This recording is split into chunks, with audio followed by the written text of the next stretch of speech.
UP board कक्षा 12 2027 के students, इस वीडियो में हम आपके लिए हिंदी व्याकरण से 3 महत्वपूर्ण रस, छंद और अलंकार लेके आए हैं जो आपके बोर्ड पेपर 2027 में 100% पूछा जाएगा। तो चलिए वीडियो को स्टार्ट करते हैं और हम लोग देख लेते हैं उन महत्वपूर्ण रस, छंद, अलंकार को जो आपके बोर्ड पेपर में जरूर पूछा जाएगा। तो चलिए हम लोग देखते हैं। तो सबसे पहले हम देखेंगे रस। तो देखिए यहाँ है रस। सबसे पहले हम रस का परिभाषा और उदाहरण देखेंगे, 3 महत्वपूर्ण रस को देखेंगे। तो सबसे पहला जो रस है आपका, वह आपका है श्रृंगार रस।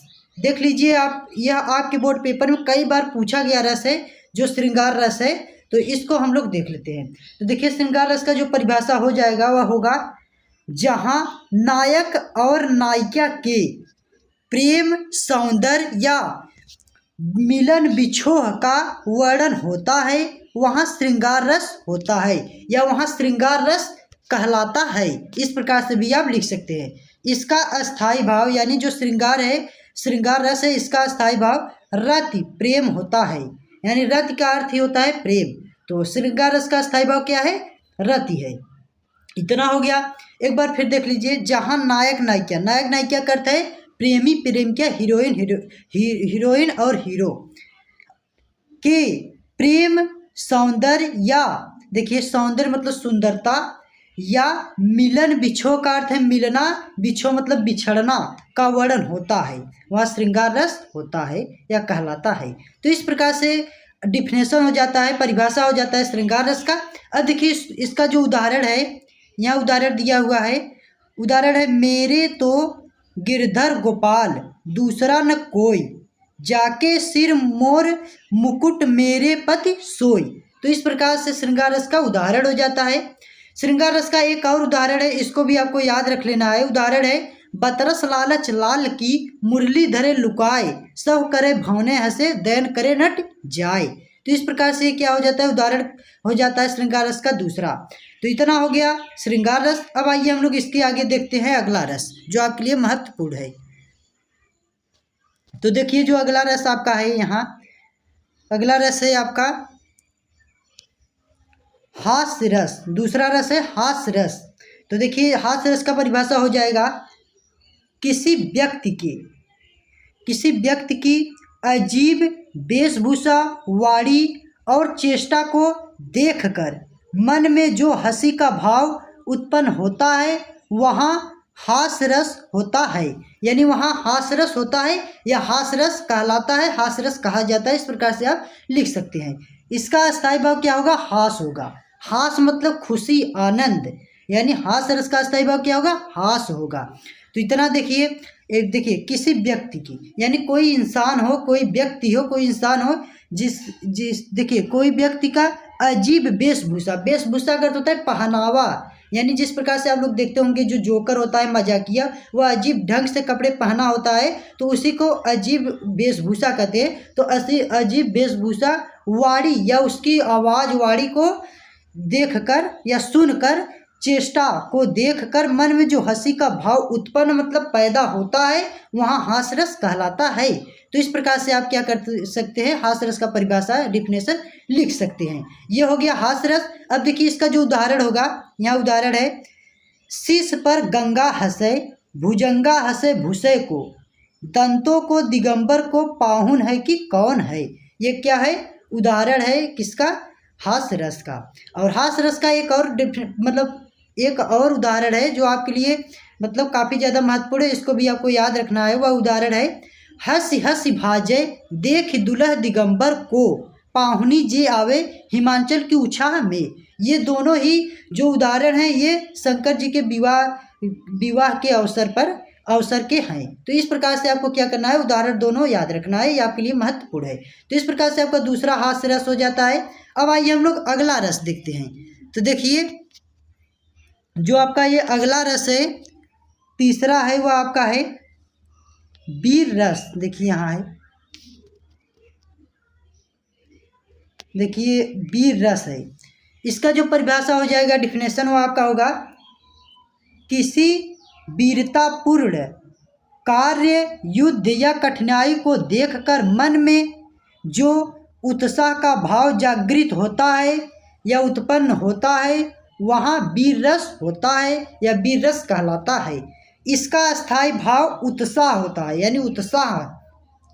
वीर रस का स्थायी भाव क्या होगा? उत्साह होगा। तो इस प्रकार से इसका डिफिनेशन वीर रस का हो जाता है। अब देखिए इसका उदाहरण जो है बहुत अच्छा उदाहरण है खूब लड़ी मर्दानी वह तो झांसी वाली रानी थी, बुंदेले हर बेलों के मुँह हमने सुनी कहानी थी। तो इस प्रकार से उदाहरण हो जाता है वीर रस का। आप लोग वीर रस देखिए उदाहरण है, कितना अच्छा उदाहरण है। इसको भी आपको याद रखना है, आपके लिए महत्वपूर्ण है। आपके बोर्ड पेपर में कई बार पूछा गया है, विगत वर्ष के पेपर उठा के देखेंगे तो उसमें यह वीर रस पूछा गया है। तो इस प्रकार से तीसरा रस आपका वीर रस हो जाता है। अब इसके आगे हम देखेंगे तो इसके आगे देखिए, इसके आगे अब आपका आ जाता है छंद।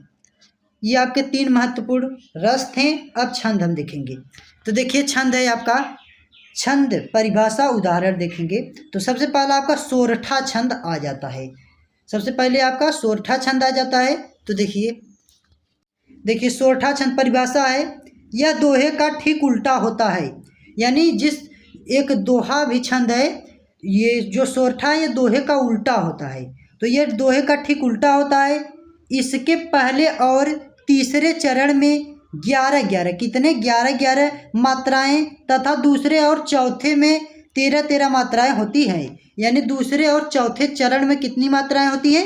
13 मात्राएं होती हैं। इस प्रकार से आपको क्या कर देना है, सोरठा छंद का मतलब जो परिभाषा है उसको आपको लिख देना है। इसका देखिए जो उदाहरण है यहाँ दिया हुआ है, उदाहरण है जो सुमिरत सिद्धि होई गणनायक करि वर करतु अनुग्रह सोई बुद्धिरास शुभ गुण सदन। इस प्रकार से सोरठा छंद का क्या हो जाता है? उदाहरण हो जाता है।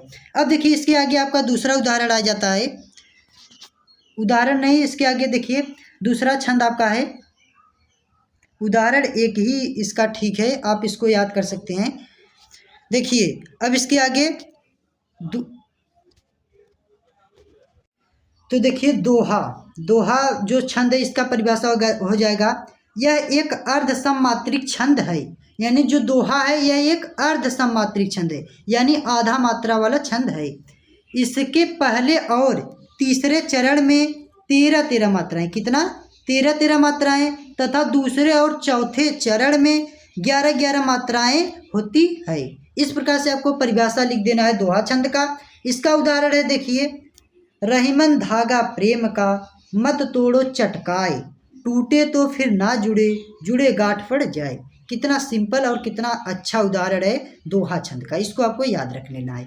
यह हो गया आपका दूसरा दोहा छंद का परिभाषा और उदाहरण। अब आइए हम लोग तीसरा देखते हैं।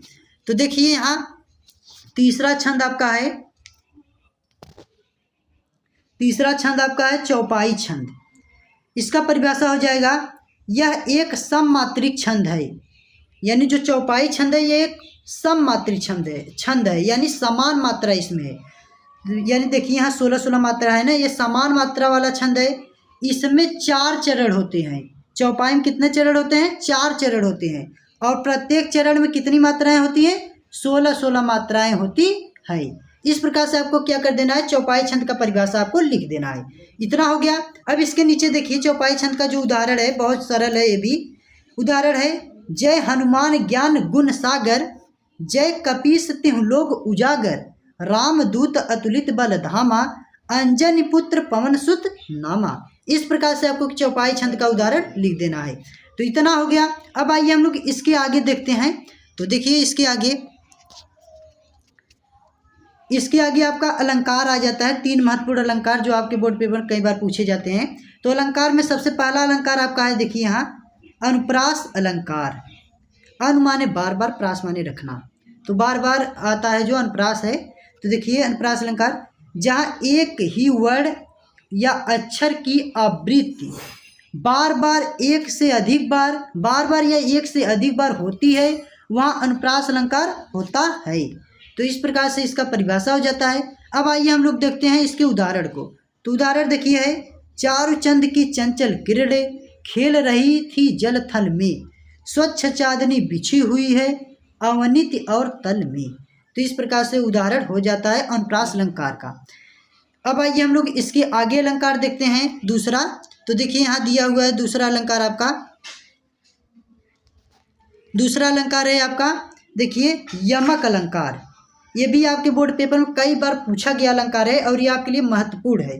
तो देखिए यमक अलंकार है का परिभाषा है, जहाँ एक ही शब्द दो या दो से अधिक बार आए और हर बार उसका अर्थ अलग अलग हो वहाँ यमक अलंकार होता है। अलग अलग हो मतलब शब्द बार बार आए और उसका अर्थ क्या हो, अलग हो, तो वहाँ यमक अलंकार होता है। उदाहरण है देखिए, कनक कनक ते सौगुनी मादकता अधिकाय, वह खाए बौराय जग पाए बौराय। तो देखिए कनक कनक दो बार आया हुआ है, लेकिन एक कनक का अर्थ होता है सोना और एक कनक का अर्थ होता है धतुरा। तो यहाँ क्या शब्द एक ही आया हुआ है और इसके अर्थ क्या है, अलग हैं। तो यहाँ क्या हो जाएगा, यमक अलंकार हो जाएगा। अब देखिए इसके आगे हम लोग देखते हैं अगला अलंकार। तो देखिए जो तीसरा अलंकार है वो आपका है रूपक अलंकार। ये भी बहुत ही महत्वपूर्ण है, ये भी आपके बोर्ड पेपर के लिए काफ़ी ज़्यादा महत्वपूर्ण है। तो देखिए यमक अलंकार परिभाषा है, जहाँ उपमेय और उपमान में कोई अंतर या भेद न दिखाई दे अर्थात दोनों को एक मान लिया जाए, वहाँ रूपक अलंकार होता है। उदाहरण है देखिए इसका, उदाहरण है चरण कमल बंदव हरिराई, जाकी कृपा पंगु गिर लंघ है, अंधे को सब कुछ दर्शाई। तो इस प्रकार से रूपक अलंकार का परिभाषा और उदाहरण हो जाता है।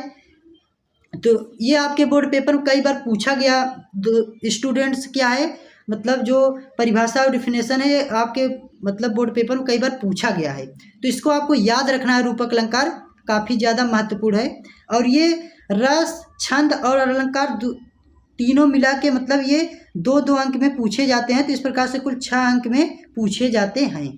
तो ये रहे रस छंद अलंकार जो आपके बोर्ड पेपर में कई बार पूछे जाते हैं। तो अगर आपको ये वीडियो अच्छी लगी हो तो प्लीज़ एक लाइक कर देना, चैनल को सब्सक्राइब कर लेना और अपने दोस्तों तक शेयर कर देना। तो मिलता हूँ नेक्स्ट वीडियो लेके, तब तक के लिए जय हिंद, वंदे मातरम।